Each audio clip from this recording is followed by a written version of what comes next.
Hi friends, good morning. ఈరోజు నేను mutton gravy ఎలా చేయాలో చూపించబోతున్నానండి. ముందుగా నేను ఇదైతే 1 కేజీ మటన్ అండి. 1 కేజీ మటన్ తీసుకున్నాను. 1 కేజీ మటన్ తీసుకున్న తర్వాత ఇది మంచిగా క్లీన్ చేసుకోవాలి.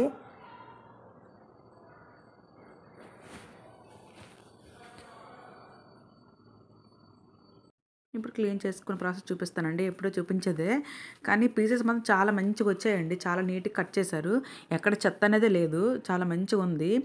చూడండి, కొన్ని చోట్ల తెచ్చినప్పుడు మాత్రం చెక్క అని ఏవో ఉండేవి. ఇప్పుడు మాత్రం అవేం లేవు. కానీ మనం స్మెల్ వస్తుంది కాబట్టి కొంచెం నిమ్మరసమును కొంచెం పసుపు, కొంచెం ఉప్పు, కల్లుప్పును వేసుకోండి. ఆ జిగురంతా పోయి స్మెల్ కూడా అంత నీచు స్మెల్ ఉండదు. సారీ అండి, మటన్ అనేది చాలా మంచిగా అనిపిస్తుంది. ఇదిగోండి, హాఫ్ చెక్క పిండుకొన్నాను నేను నిమ్మరసం అనేది. ఇక పిండుకున్న తర్వాత మంచిగా క్లీన్ చేసుకోవాలండి. మనకు నీచు స్మెల్ లేకుండా. జిగురు వస్తుందండి, బాగానే ఎక్కువ వస్తుంది. కొంచెం కల్లుప్పు వేస్తే ఎక్కువ జిగురు వచ్చేస్తుంది. మంచిగా క్లీన్ అయిపోద్ది. చూడండి, నేను హాఫ్ చెక్క పిండుకున్నాను. నిమ్మకాయ అయితే మాత్రం కర్రీ మాత్రం చాలా బాగా వచ్చింది నాకైతే.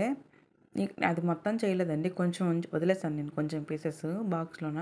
అది కూడా చూపిస్తాను మీకు క్లీన్ చేసిన తర్వాత. కొంచెం చెక్క అవేం లేవండి, ఓన్లీ మనం ఆ పైన మనకి జిగురంతా పోవడానికి ఇదంతా క్లీన్ చేసుకుంటున్నాను. కానీ కొవ్వు ఎక్కువ వేసేస్తున్నారండి. ఆ కొవ్వు ఏంటంటే అది వేయడం వల్ల కూర అనేది పాడైపోద్ది. ఆ కొవ్వు అంటే కర్రీ అంతా స్టిక్కీగా అయిపోద్ది. ఎవరైనా కర్రీ మాత్రం అలా చూసుకొని చేసుకోండి. ఆ కొవ్వు అనేది మనం సపరేట్ చేసేయండి. ఈ క్లీనింగ్ అయిపోయింది. ఇంక బాక్స్లో కొంచెం తీసుకున్నానండి, కొన్ని పీసెస్ వదిలేసాను, అంత చేయలేదన్నమాట. చూడండి, ఆ గిన్నెతో అంత చేస్తున్నాను మటను. దీనికి అప్పుడే అల్లం వెల్లుల్లి పేస్ట్ మిక్సీ పట్టుకోనండి. అల్లం వెల్లుల్లి పేస్ట్ లేదు నా దగ్గర. అప్పుడే కొంచెం కర్రీకి సరిపోయినంత కొంచెం చేసుకున్నాను.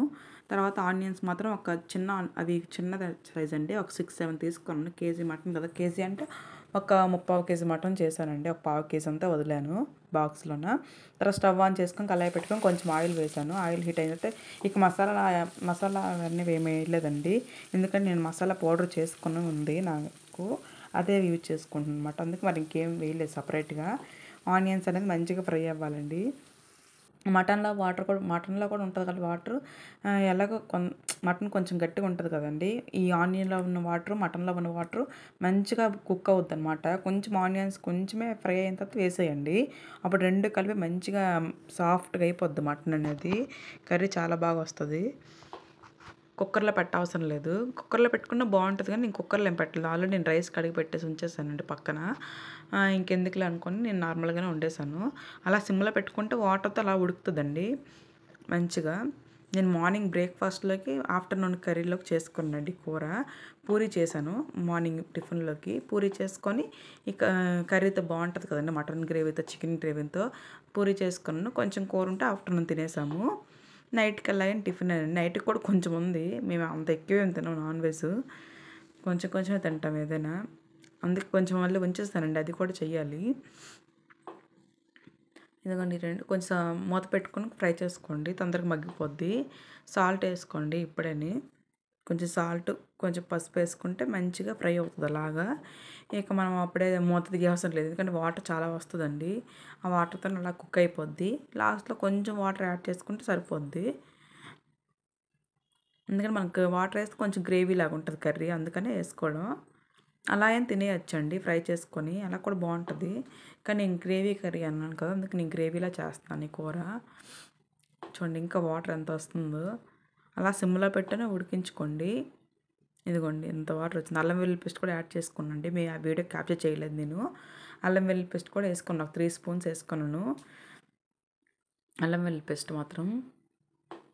ఇలా ఇప్పుడు కొంచెం కారం యాడ్ చేసుకోండి. కారం అంటే ఒక 5 స్పూన్స్ కారం వేసానండి.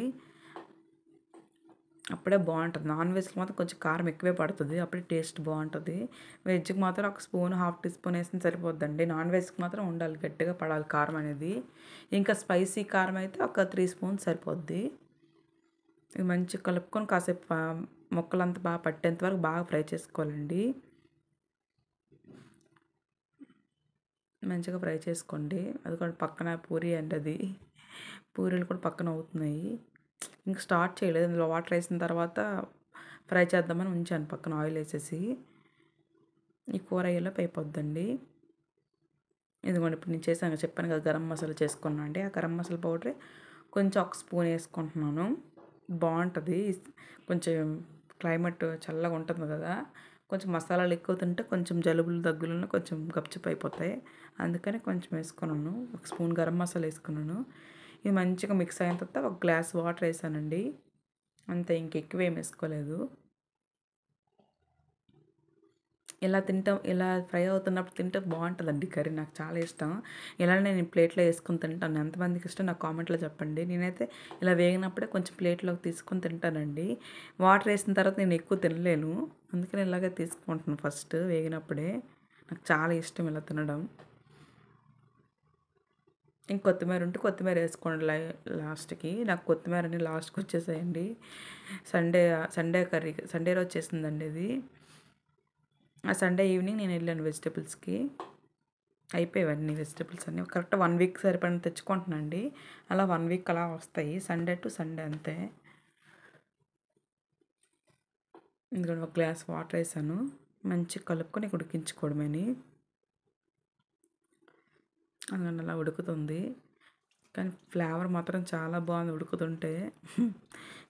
కానీ నాన్ వెజ్ కర్రీలు మాత్రం కొంచెం వాటర్ లాగా ఉంచుకుంటే బాగుంటుందండి. తిన్న ఫీలింగ్ ఉండదు మనకి. దగ్గర పెట్టేసామనుకోండి 2-3 ముక్కలు కన్నా ఎక్కువ తినలేము. కొంచెం వాటర్ ఉంచుకుంటే బాగుంటుంది. అంతేనండి. నేను చేసే ఈ మటన్ కర్రీ మీకు నచ్చినట్లయితే ప్లీజ్ లైక్ చేయండి, షేర్ చేయండి, సబ్స్క్రైబ్ చేసుకోండి. ఇదిగోండి పూరీలు పక్కన ఫ్రై అయ్యి వేపుకున్నాను. ఇక మేము తినేసామన్నమాట. అప్పుడు పూరి, కొంచెం మటన్, పూరి, కొంచెం కర్రీ ఆఫ్టర్నూన్కి ఉండిపోయింది. Thank you for watching. Bye bye.